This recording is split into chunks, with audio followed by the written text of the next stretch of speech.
வணக்கம். இன்றைய முக்கிய செய்திகள். பெண்களுக்கு எதிரான குற்றங்களை தடுக்க அறிவிக்கப்பட்ட சிங்கப்பெண் அதிரடிப்படை திட்டம் ஜூன் 9 தொடங்கப்பட உள்ளதாக அறிவிக்கப்பட்டுள்ளது.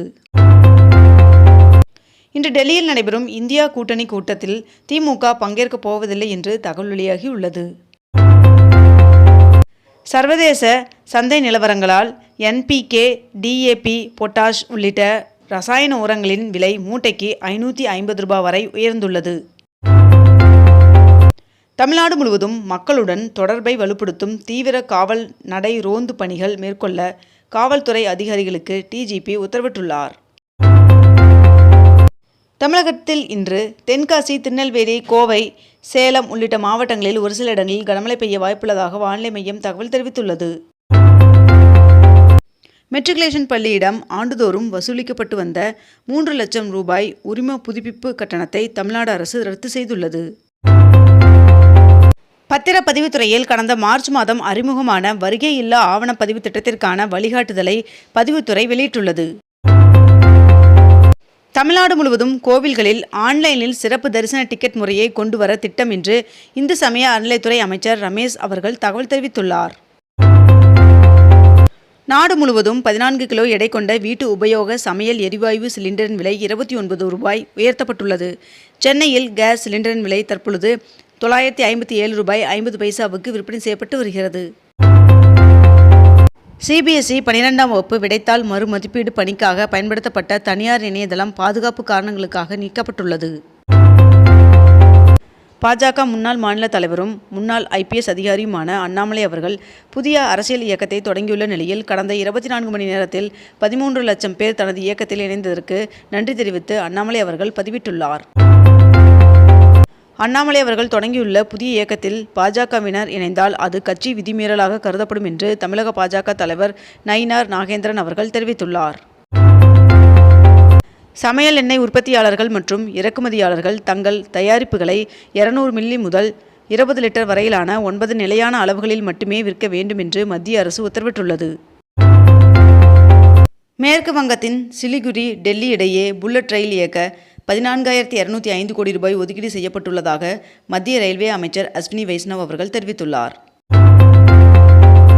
67,800 ஆண்டுகள் உலகின் மிக பழமையான கையொச்சு ஓவியம் இந்தோனேசியாவில் கண்டுபிடிக்கப்பட்டுள்ளது. தமிழகம் முழுவதும் 40 சார் பதிவாளர்களை பணியிட மாற்றம் செய்து பதிவுத்துறை IG அருண் அவர்கள் உத்தரவிட்டுள்ளார். 22 கேரட் ஆபண தங்கத்தின் விலை சவரனுக்கு 1,840 ரூபாய் விலை குறைந்து ஒரு சவரன் 1,13,600 ரூபாயாகவும் 1 கிராம் 14,200 ரூபாய்க்கும் விற்பனை செய்யப்பட்டு வருகிறது. இதனைத் தொடர்ந்து 1 கிராம் வெள்ளியின் விலை கிராமிற்கு 10 ரூபாய் விலை குறைந்து 1 கிராம் வெள்ளி 270 ரூபாய்க்கு விற்பனை செய்யப்பட்டு வருகிறது. நிதி ஆயோக் கூட்டத்தில் பங்கேற்பதற்காக வருகின்ற 11ஆம் தேதி தமிழ்நாடு முதல்வர் விஜய் அவர்கள் டெல்லிக்கு செல்ல உள்ளார் என்று தகவல் வெளியாகியுள்ளது. தமிழக அரசின் செய்தி மக்கள் தொடர்பு துறையில் கூடுதல் இயக்குனர், இணை இயக்குநர்கள் உட்பட பல அதிகாரிகளை பணியிட மாற்றம் செய்து அரசு உத்தரவிட்டுள்ளது. கும்பகோணம் அரசு கலை அறிவியல் கல்லூரியில் 2026-27ஆம் கல்வியாண்டிற்கான மாணவர் சேர்க்கை கலந்தாய்வு நேற்று தொடங்கியது. பாஜகவில் இருந்து விலகுவதாக கடிதம் வழங்கிய அண்ணாமலை அவர்களின் ராஜினாமா முடிவு ஏற்றுக்கொள்ளப்பட்டுள்ளதாக பாஜக தேசிய தலைவர் நிதின் நபீன் அவர்கள் தகவல் தெரிவித்துள்ளார். வங்கிகளின் குறுகிய கால கடனுக்காக ரெப்போ வட்டி விகிதம் 5.25% நீடிக்கும் என்று RBI கவர்னர் அறிவித்துள்ளார். தமிழ்நாட்டில் புதிய மக்கள் இயக்கம் தொடங்கியுள்ளதாக நடிகர் ரஜினிகாந்த் அவர்களின் மனைவி லதா ரஜினிகாந்த் அவர்கள் வீடியோ ஒன்றை பதிவிட்டுள்ளார்.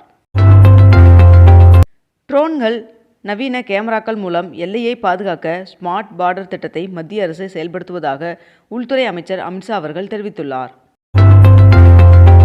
புதிய அரசியலை நோக்கி புதிய இயக்கத்தை உருவாக்க வேண்டுமென பாஜகவில் இருந்து வெளியேறினேன் என்று அண்ணாமலை அவர்கள் தெரிவித்துள்ளார்.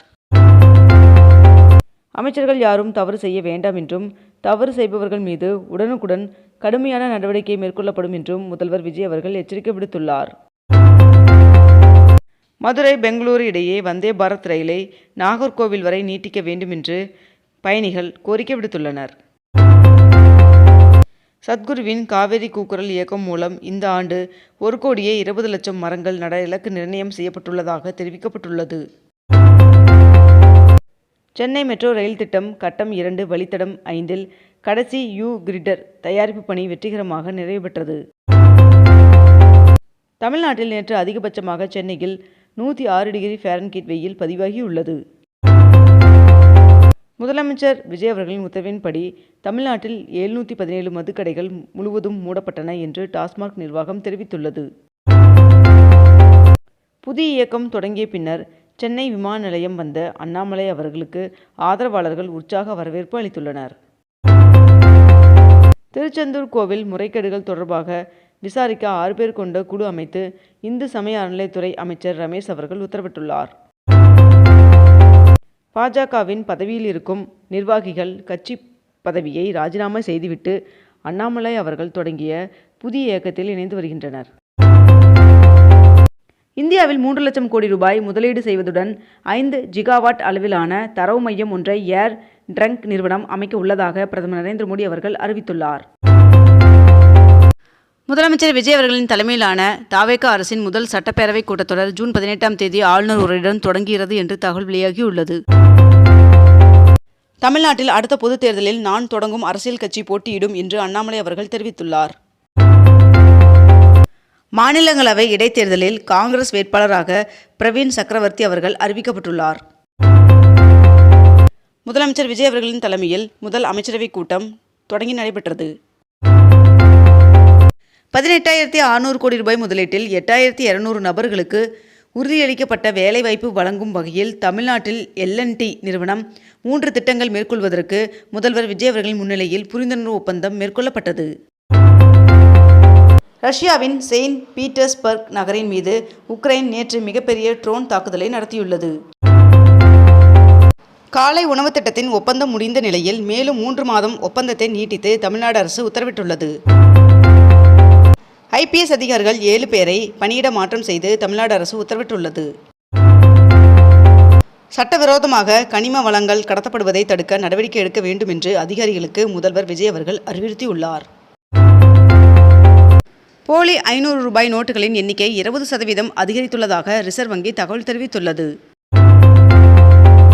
மே மாதத்தில் ஏழுமலையான் சுவாமி கோவிலில் 1,21,00,000 லட்டு விற்பனை செய்யப்பட்டுள்ளதாக தகவல் தெரிவிக்கப்பட்டுள்ளது. மேற்கு வங்க தொடக்கப்பள்ளி ஆட்சேர்ப்பு முறைகேடுகள் வழக்கு தொடர்பாக திரிணாமுல் காங்கிரஸ் MPயும் முன்னாள் முதல்வருமான மம்தா அவர்களின் மருமகன் அபிஷேக் பானர்ஜி அவர்கள் ஜூன் 15ஆம் தேதியன்று விசாரணைக்கு ஆஜராகுமாறு சம்மன் அனுப்பப்பட்டுள்ளது. இத்துடன் இன்றைய தலைப்புச் செய்திகள் நிறைவடைந்தன.